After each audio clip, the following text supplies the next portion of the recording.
Hello' everyone, মই চিম্পি আপোনালোক সকলোকে স্বাগতম জনাইছোঁ মোৰ আজিৰ নতুন ভিডিঅ'লৈ। আজিৰ ব্লগটো হৈছে এটা বিশেষ। এয়া দেখিবলৈ পাইছেনে, কাপোৰযোৰ হৈছে। কাপোৰযোৰৰ পৰা মই এটা ধুনীয়া ড্ৰেছ তৈয়াৰ কৰি ল'ম। এইযোৰ হৈছে মেখেলা চাদৰ। এই মেখেলা চাদৰযোৰ মানে বেয়া নাছিলে, ইয়াত ইস্ত্ৰি দিওঁতে পুৰিলে, সেইকাৰণে বেয়া নকৰি পিনে কাপোৰযোৰ এটা ধুনীয়া চোলা তৈয়াৰ কৰি ল'ম, যিটো পিন্ধিব পৰা। আপোনালোকৰ বাৰু কেতিয়াবা এনেকুৱা হৈছেনে যে বেয়া হৈ গৈছে কাপোৰযোৰ? যদি হৈ যায় আপোনালোকে এনেকৈ এটা ধুনীয়া কুৰ্তা চিলাই ল'ব পাৰে। কেনেকৈ তৈয়াৰ কৰি ল'লোঁ মই মোৰ কুৰ্তাটো, ভিডিঅ'টো শেষলৈকে চাব আৰু কেনেকুৱা হৈছে কমেণ্ট কৰি জনাব।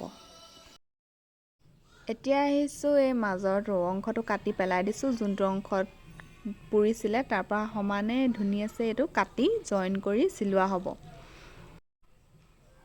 তাৰ পৰা আহিছোঁ এটা চোলা, যোনটো মোৰ নিজৰ জোখৰ হয়। আপোনালোকে নিজৰ জোখৰ চোলাটো লৈ তেনেকৈ কৰি ল'ব পাৰে। তাৰ পৰা তাৰ জোখত ধুনীয়াকৈ কটা হ'ব। এয়া হৈছে কাটিংটো হৈ আছে। এয়া হৈছে হাতখন। মই হাতখন দীঘলকৈ ল'ম, মানে যিমানটো হয় আৰু কাপোৰখনৰ পৰা। চবেই আপোনালোকে যদি চিলাই নিজৰ ভাগে জোখমতে লৈ ল'ব পাৰে।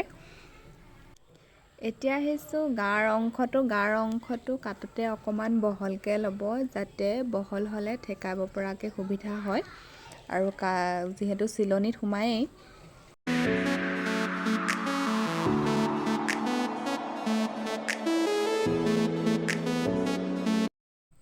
এতিয়া এই দহিকেইটা আঁতৰাই দিয়া হ'ব, যিটো চাদৰৰ আছিলে দহি। এতিয়া আহিছোঁ চোলাটোৰ তলৰ কাপোৰ, যোনটো অস্ত্ৰ বুলি কয়, সেইটো মেখেলাখনৰ পৰা লৈছোঁ। যোনখন মেখেলাখন এনেই আছিলে, আপোনালোকে বেলেগো ল'ব পাৰে। আৰু এতিয়া ধুনীয়াকৈ চিলাই কৰি দিয়া হৈছে।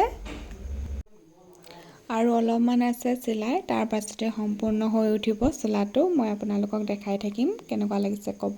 আৰু এয়া তৈয়াৰ হৈ গ'ল মোৰ কুৰ্তাটো। আৰু এতিয়া মই পিন্ধি আপোনালোকক দেখাম, কেনেকুৱা লাগিলে নিশ্চয় জনাব।